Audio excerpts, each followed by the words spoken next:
The stranger in the shadows. The morning was quiet, the kind of silence that makes the birdsong feel louder than usual. It was a Tuesday. The car dealership sat on the edge of the city, its glass doors shining under the sun like a promise. Behind them were rows of shiny new vehicles, perfectly arranged to impress. Every car polished to perfection. Salesmen in tight suits paced inside, waiting for their next target. They always smiled, but the smiles never reached their eyes. Then he walked, in Keanu Reeves. He didn't wear anything flashy. Just an old black jacket, faded jeans, and boots that had clearly been through a lot. His hair was tied back, and a quiet calm followed him like a shadow. He didn't come with a camera crew or security. He didn't say his name. He just walked in and looked around. Most people didn't recognize him right away. He had that face you felt you'd seen before, but your brain couldn't place. The dealership manager, a tall man named Troy, noticed him from across the room. He leaned over to one of the young salesmen and whispered, "Watch this guy. Probably can't afford the tires." Keanu walked past the luxury SUVs and stopped at a black electric sports car. It wasn't the most expensive model, but there was something about its shape, its simplicity, that caught his eye. He opened the door gently and peeked inside. He didn't touch anything. He just stood there quietly observing like he was remembering something. Then it started. Troy marched over with loud, confident steps, a smile plastered on his face but fire in his eyes. "Hey, buddy," Troy said, voice sharp. "You lost?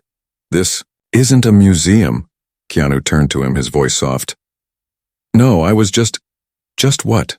Looking for something you can't afford? Look, man, we don't do walkthroughs for fun. This isn't a charity showroom." Keanu's eyes didn't flinch. He didn't defend himself. He didn't say who he was. He simply nodded and said, "I understand. Thank you for your time." He turned to walk away, but Troy wasn't done. "You come in here wearing secondhand boots and you think you're gonna drive out in that? Please." His voice grew louder. People in the showroom turned. A few staff snickered. "Go back to wherever you came from." Then, just as Keanu neared the glass doors, Troy shoved him. Hard. Too hard. Keanu stumbled. He didn't fall, but the shove was enough to make everyone freeze. It was the kind of moment that changes the air in the room. A kid in the corner pulled out his phone. Someone gasped. A mother holding her child frowned. Keanu didn't fight back. He just looked at Troy with an expression that was more sad than angry. "You shouldn't have done that," he said quietly. Troy laughed. "Or what? You gonna sue me? Get out of my dealership before I call security." Keanu stepped out into the sunlight. For a second he stood there, his hand slightly trembling, not because he was afraid, but because somewhere inside something had snapped. Not rage, not pride, something else, something deeper. He pulled out his phone, made a call. His voice stayed calm. "Hey, it's me. Yeah, I found the one. Black, electric, you know the model. Yes, make it happen. I'll be back in 1 hour." An hour passed. Inside the dealership, Troy bragged to his staff about handling the hobo. But outside, 3 trucks pulled into the lot. Men in suits stepped out. Quiet. Focused. One of them held a folder. Another typed on a tablet. They walked past the confused receptionist, past the startled security, straight into the manager's office. Troy looked up, annoyed. "Can I help? You?" The man with the folder smiled. "Yes, you can start packing." "Excuse me?" "This dealership," he said, placing papers on the desk, "was just purchased, effective immediately. The new owner has requested a complete audit of staff, including your behavior records. There's video footage of what you did." Troy's face turned pale. "Wait, what? Who bought the place?" And then Keanu walked back in. He didn't say a word at first, just looked around.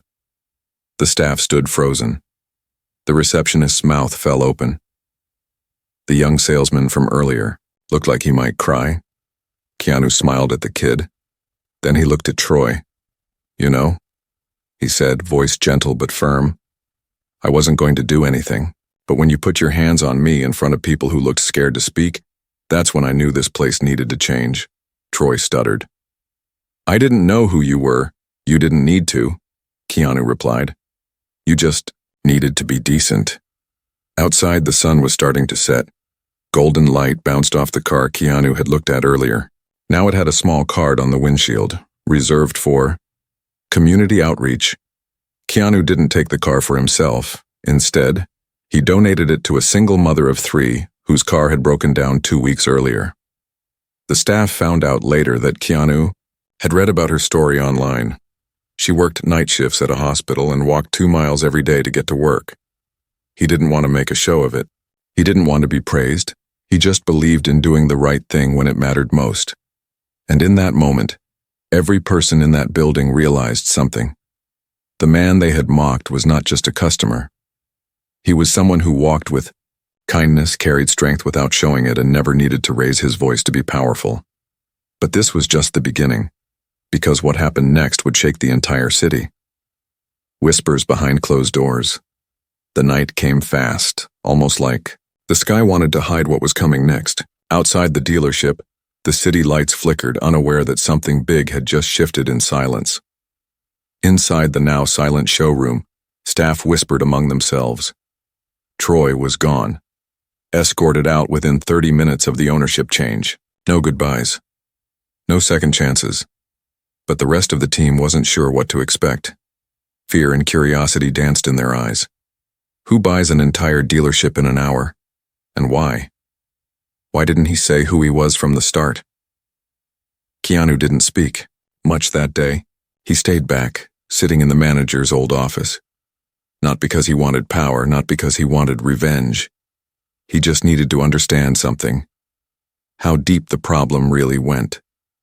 How many people had been quietly humiliated like he had. How many stories had gone unheard. The young salesman from earlier, his name was Elias, knocked gently on the door. Sir, he said, voice shaking. I'm sorry about what happened earlier. Keanu looked up. You don't have to be sorry. You didn't do anything wrong. Elias stepped in, eyes filled with something deeper than fear. Guilt. I've seen him do that before. Not hit people, but humiliate them. He used to tell us, if someone doesn't look rich, don't waste your breath. I wanted to speak up. I didn't know how. Keanu listened. He didn't interrupt. Then he stood, walked to the window, and looked at the empty lot, outside. The silence hung heavy. You did the right thing just now, Keanu said finally. You told the truth. Those words stayed with Elias. Not because they were dramatic, but because they were simple, honest. Freeing over the next few days, the changes began slowly. Not with sweeping announcements or loud declarations, but with quiet acts of respect. Keanu asked every staff member to come in one by one and tell him their story. Not their resume. Their story. Who they were. What they struggled with. Why they took the job. What they dreamed of doing. And what he heard surprised him. Marie, the receptionist, worked 2 jobs and cared for her sick mother. James, one of the mechanics, was a former combat medic who had been homeless just last year. Julia, a cleaner no one ever greeted, had a son with a rare illness and walked 2 hours to work each day because her car had been repossessed. Keanu didn't just listen. He remembered. He took notes, made calls, asked questions. The dealership wasn't just a business anymore. It became something else. A mirror, showing who people were when no one watched. And as he observed, Keanu saw something both heartbreaking and beautiful. Most people weren't bad. They were just afraid. Afraid to speak up. Afraid to lose their jobs. Afraid to hope for more. One evening, after a long day of listening, Keanu sat in the break room. He drank tea from a plain white mug, surrounded by workers who had started to gather around him, not because they were told to, but because they wanted to. They talked about their lives, not just cars, not just sales, real things. Laughter started replacing silence. Kindness began pushing away the fear. But not everyone liked the change. In a tall office building across the city, the regional director, Of the dealership chain, a man named Gregor Hallett slammed a report down on his desk. "This Reeves guy is bleeding the numbers," he growled. "He's wasting time on stories and charity. This isn't a soup kitchen, it's a business." His assistant, a nervous young man named Neil, cleared his throat. "Sir, the community response has been strong. Online traffic is up, and customers say they feel safer." Gregor scoffed. "Feelings don't pay bills." He made a call. "Send in the lawyers," he said coldly. "I want a full review of this sale. Find something, anything. I want him out." He leaned back in his leather chair, smirking. "Let's see how long the movie star can play, boss." Meanwhile, back at the dealership, things were changing in ways no one expected. Customers who had once been treated like outsiders were now offered coffee, conversation, and a listening ear. The showroom became a community space on weekends. Kids came in with their parents not to buy cars but to play and learn. A single mother who had been denied credit weeks ago was now driving a car with a new plan, one that let her work and pay slowly, with no hidden interest. Keanu was building something bigger than a business. But the storm was coming. One afternoon, a letter arrived. Thick paper, heavy ink, legal words. It said the sale of the dealership was being re-examined due to unusual financial movement. It claimed that his purchase might be reversed. Everything put on hold. Elias found Keanu reading it in the office. "They're trying to take it back, aren't they?" he asked. Keanu folded the letter and looked out the window. "They're trying," he said quietly. "But I've seen worse." Elias asked, "What do we do?" Keanu stood, calm and steady. "We keep doing what's right," he said, "no matter who's watching."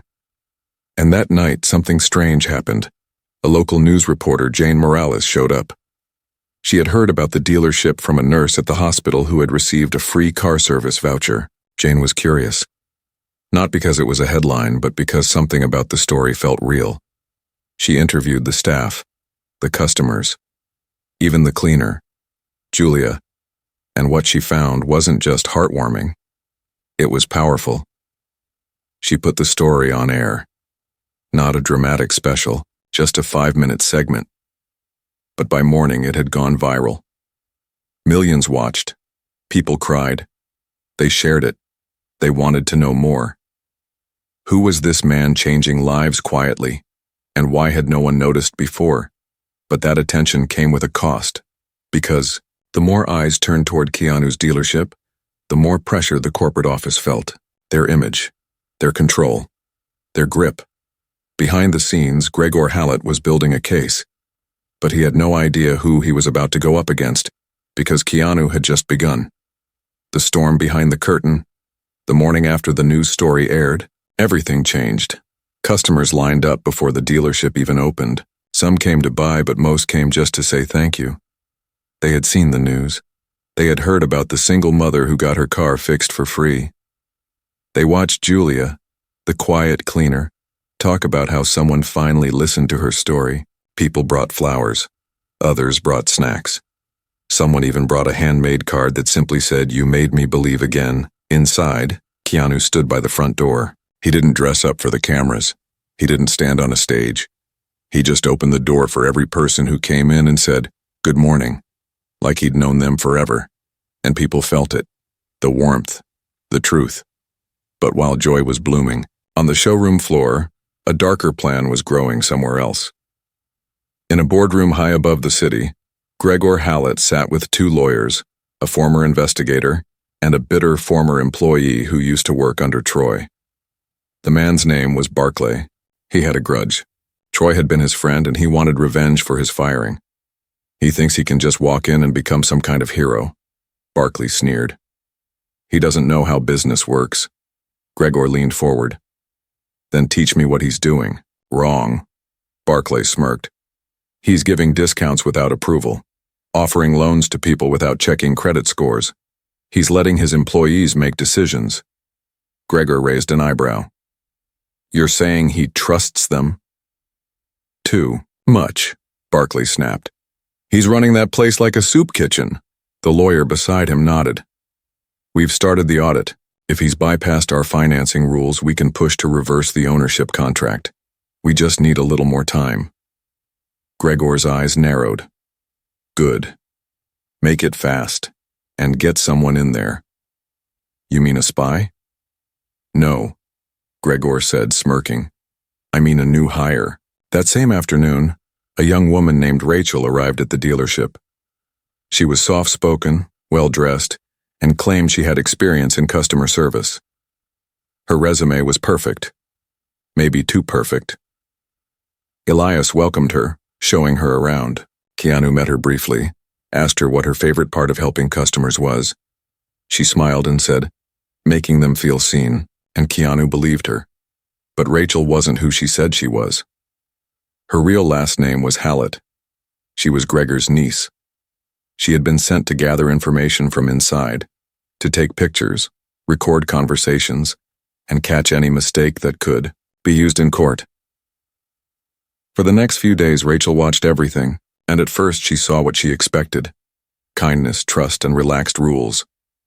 But then, something unexpected happened. She saw something real. An old man came in, nervous and slow. He had just lost his wife. His car had broken down and he couldn't afford to fix it.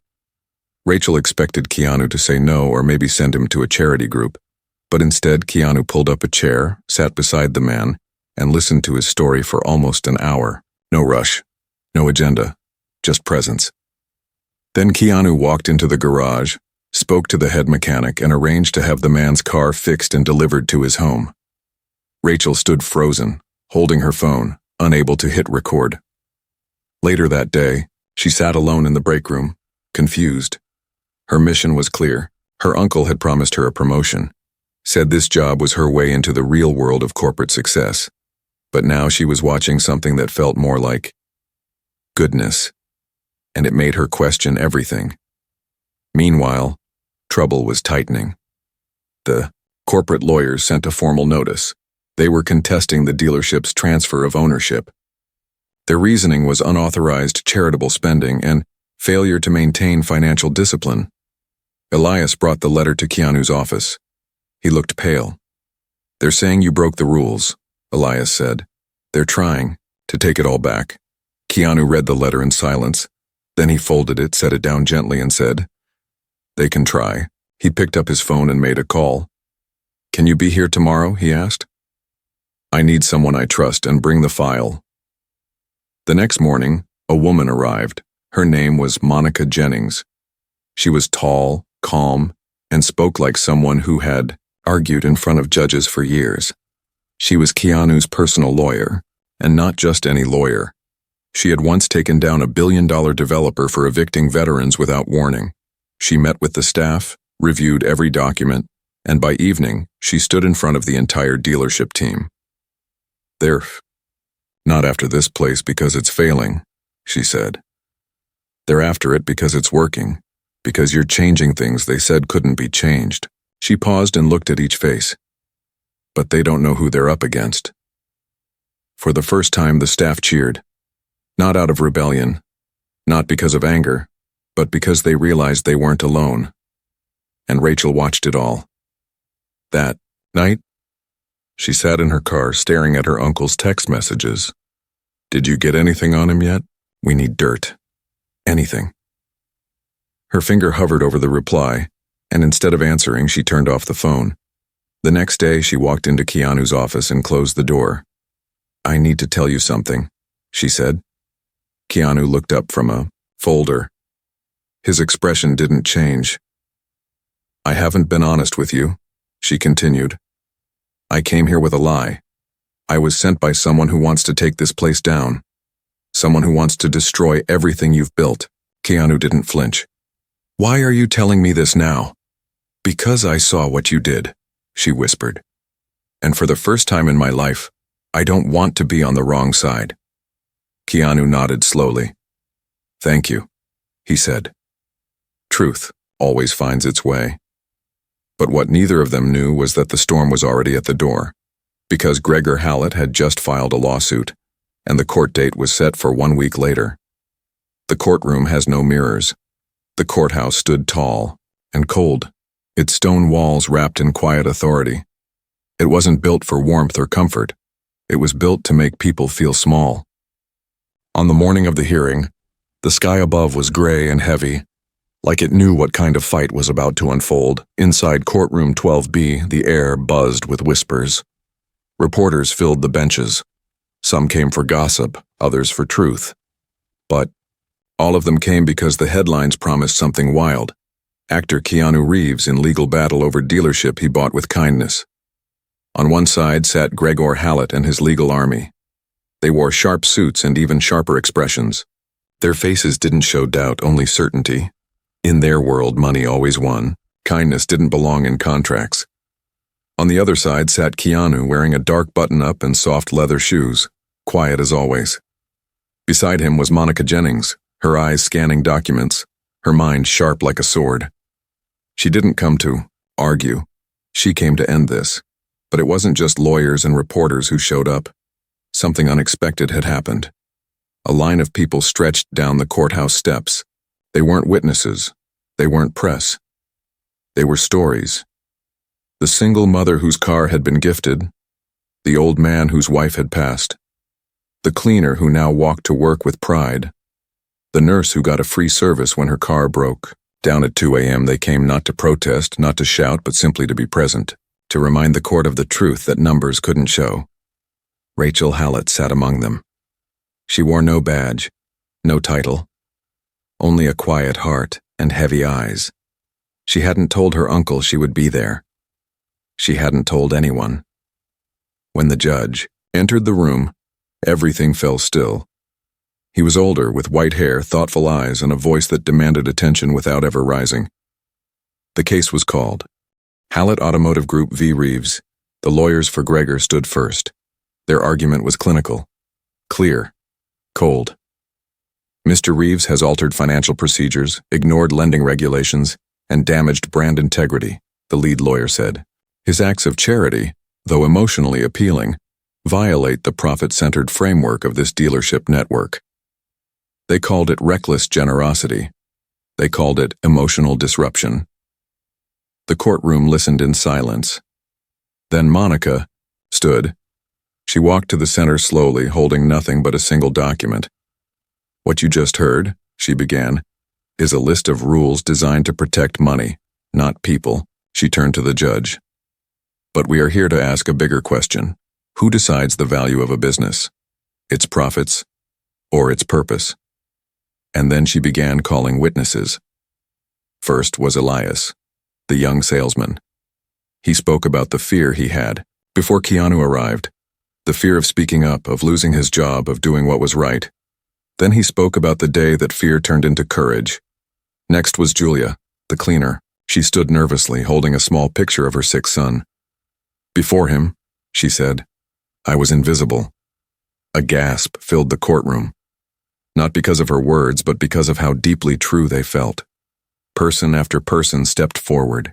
Each story chipped away at the wall Gregor had built, not with anger, but with truth. Then it happened. Monica called Rachel to the stand. The courtroom went still. Gregor leaned forward, confusion flashing across his face. He hadn't seen her in days. Now here she was, standing on the other side. She looked at him only once, then faced the judge. "I lied about who I was," she admitted. "I came here to collect dirt on Mr. Reeves, but what I found was something else entirely. I found dignity, patience, and people who had forgotten what kindness felt like." She turned toward Keanu. "And I want that to be the world we live in." Monica rested her hand lightly on the table. "No further questions, Your Honor." It was Gregor's turn now. He rose slowly, his face tight with fury. "Your Honor," he said, "this is a performance, a sentimental circus. We're not here to cry. We're here to follow contracts." The judge paused, then spoke quietly. "Is that what you think this court is for, Mr. Hallett, contracts?" "It is the foundation of law," Gregor insisted. The judge leaned back, thoughtful. "Law is not just words on paper. It is the story of how people live together.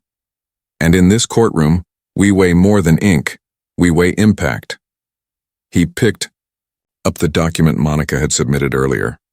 According to this, he continued, Mr. Reeves followed the purchase protocol.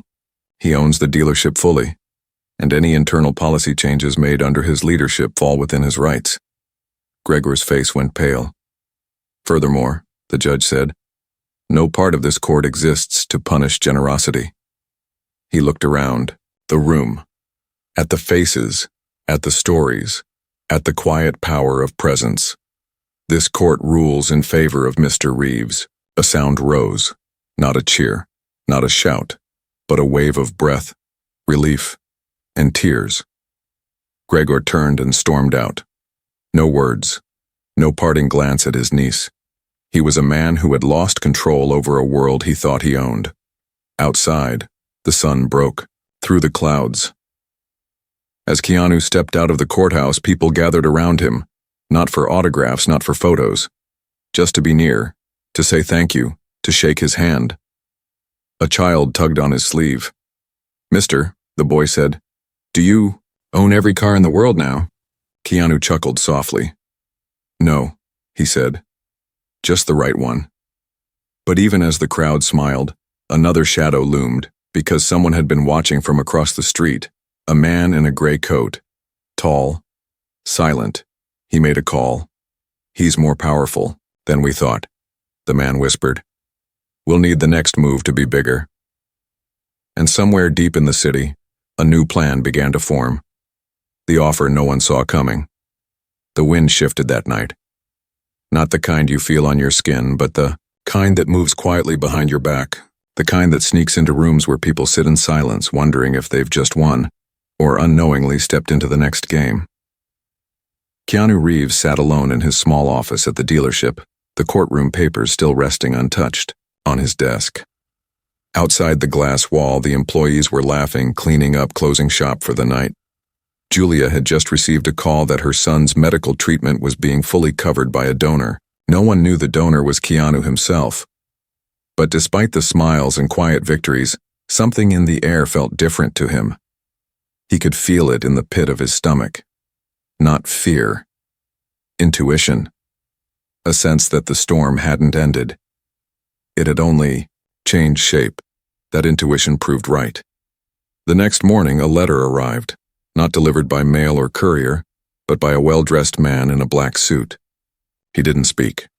He just handed the envelope, nodded, and left without a word. Keanu opened it slowly. The paper was thick, expensive.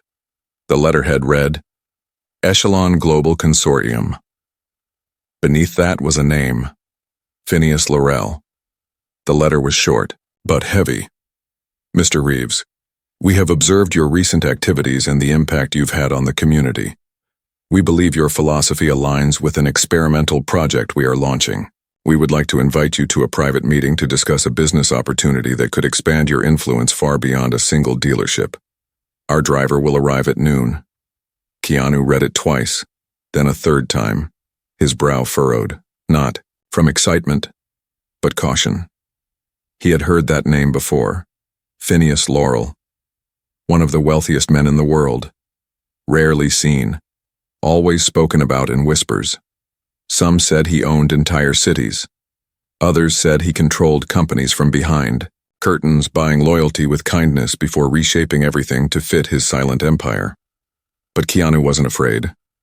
At noon, the black car arrived, not flashy, not loud, just smooth and quiet like the man who stepped out of it.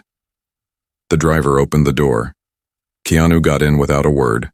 They drove for nearly an hour, through the city, then out of it, past neighborhoods, past factories, until they reached a tall building covered in mirrored glass. It had no sign, no name. Inside, everything was spotless. Marble floors, no music, just the soft echo of footsteps. They led him to a high-level suite where a man stood waiting by the window. Phineas Laurel. His suit was gray, his hands folded behind his back, and when he turned, his eyes were sharper than anything Keanu had expected. Not cruel, not kind, just calculating. Mr. Reeves, he said, thank you for coming. Keanu nodded slightly. You asked. Phineas smiled. I did, and I'll be direct. We're building something, a network of human-first businesses. We've seen how you've changed your dealership. We want that model, but we want it everywhere. Cities, countries, 1,000 locations, and we want you to lead it. Keanu blinked. Slowly. Why me? Because people trust you, Phineas said. You understand quiet power. Not everyone does. He walked to a table and opened a folder. Inside were blueprints, charts, mock-ups of future branches, each one stamped with Keanu's face and name. We want to use your image, your method, your voice, but with our resources. You'll have full, creative control, limitless funding. Keanu stared at the papers. What's the catch? He asked. Phineas smiled. Not like a friend, more like a man who had just baited a perfect trap. You'll need to step away from your dealership. Delegate, hand it off. We can't afford for you to stay small. We need you in boardrooms, not break rooms. And there it was. The twist inside, the offer. A golden cage. Phineas stepped closer. What you built is noble, but the world doesn't change from one shop. It changes when leaders like you step into systems that already have power. Keanu didn't answer right away. He looked out the window. The city below stretched like a painting, beautiful and broken. I didn't come here to change the world, he said quietly. I came here to change someone's day. Phineas's smile faded. And what happens when changing days isn't enough anymore? Keanu turned. Then I keep doing it anyway, one person at a time. Phineas's face hardened. You're making a mistake. No, Keanu said. I'm making a choice. He walked out without another word. Back at the dealership, he returned to laughter, to kids drawing on the community board in the waiting area, to Julia wiping down counters while humming a song from her childhood. But the shadows didn't stay. Behind, the next day, Rachel came running into his office, panic on her face. They've started a smear campaign, she said, breathless. Online blogs, fake reviews, news outlets getting anonymous tips. They're saying you used the dealership for personal gain. They're calling it a stunt. Keanu looked calm, but behind his eyes was a quiet storm. Phineas doesn't like being told no, he said. He's going to try to take you down, Rachel whispered. Keanu nodded. Then he'll have to stand in the light. But what none of them knew yet, what not even Phineas knew, was that Keanu had prepared for this. Months before, he had set up a foundation. Not in his name, not for fame, but for people. The stories. Collected. The impact measured. The truth recorded. And now it was time to show it. He called Monica. We need to go public, he said. I'm not just going to survive this. I'm going to turn it into something they can't erase. And in that moment, something powerful began to grow. Not revenge, not defense, but a movement. The light they couldn't dim the next week felt like standing in the center of a wildfire. The dealership's name, once spoken only in the local paper, was now being pulled apart by national news. Headlines spread like smoke. Actor turns dealership into charity scam. Keanu Reeves accused of emotional manipulation too good to be true. Whistleblowers speak out, but there were no whistleblowers. There were no scams. Just lies wrapped in expensive suits, paid for by Phineas Laurel and men like him. People who had always believed that silence could be bought, that kindness was weakness, and that truth was just another version of the story they controlled. They didn't know Keanu Reeves. He didn't scream back. He didn't post angry videos. He didn't fight fire with fire. Instead, he invited light. On a Sunday morning, he stood in front of the dealership with no security, no press agents, no flashing lights. Just a small microphone and a crowd of people who came because they believed in what he had built. It wasn't just customers this time. Doctors came, teachers, single parents, mechanics. A blind veteran who'd been given a car service for free stood in the front row, holding the hand of a young boy who once cried in the service bay because he thought his family would lose their only car. And Keanu spoke. Not loud, not angry, just clear. They say this place is fake, that what we've done here isn't real. But I don't see fake. I see families who got home safe. I see workers who no longer live in fear. I see a team that leads with heart, not with rules made in towers. He held up a folder. Inside were signed letters, statements, documents, not from celebrities, not from banks, from people. We created a system here that asked one simple question: what if business could be human again? What if success meant lifting others instead of climbing over them? He paused, then looked into the camera live streaming to millions. I'm not ashamed of what we've done. I'm proud. And if helping someone costs me everything, then let it cost me. The internet lit up within minutes. The smear stories collapsed under the weight of real voices. Thousands of people posted pictures, testimonials, and memories. Stories that couldn't be fabricated. Moments that no algorithm could erase. Even news anchors started changing their tone. Maybe we got this wrong. Maybe this isn't a scandal. Maybe it's a lesson. But Phineas wasn't done. He sent one final blow. A massive lawsuit filed under a shadow company that claimed emotional damages, investor sabotage, and breach of image rights. Monica reviewed it quietly, then smiled. He's made his first mistake, she said. Because hidden in the paperwork was a clause, one that revealed the connection between Phineas and the shell companies that funded the smear campaign. It was subtle. One sentence.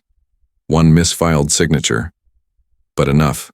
Keanu didn't go to the press. He didn't sue back. Instead, he held a town hall event. Not for drama, not for attention, for healing. People came from cities away. Every chair was filled. Rachel stood on stage beside him. Julia was there too, holding her son. Elias gave the opening speech, and then Keanu walked forward. I want to thank the people who tried to destroy this, he said, because they helped show us how strong it really is. He turned toward the staff. We've learned that truth doesn't need a spotlight. It only needs a window. And then he made the final announcement. This dealership will no longer run as a traditional business. Starting today, it becomes the first ever community-owned transportation trust. Gasps filled the air. Keanu continued. Every employee becomes a stakeholder. Every family who buys here gets a vote. Profits will go back into community programs, job training, emergency loans, education scholarships, and we're going to teach others how to do the same. A woman from the crowd shouted, "You just gave it away?" Keanu smiled gently. No, I gave it back. And the world saw something it wasn't used to seeing. A man walking away from power without losing. Phineas Laurel disappeared from the headlines. The lawsuit collapsed under legal exposure. But the Alper movement didn't end. Keanu's dealership model became a blueprint, not a franchise, but a framework. He released it for free online, and people took it, shaped it, and made it their own. Within 2 years, 28 new businesses across the country adopted his model, not built on fear, not obsessed with numbers, built on people. On the final day before stepping away from day-to-day operations, Keanu returned to the dealership one last time. The break room had a plaque now, not of his name, but of the names of every person who once stood in the courtroom beside him. He walked to the service bay. A little girl sat on the curb, waiting while her mom picked up keys. She looked up. "Are you the car man?" she asked. Keanu smiled. "No," he said. "I'm just someone who didn't look away." And as he walked out into the golden light of a new morning, the doors behind him didn't close. They stayed open, just like he always meant them to.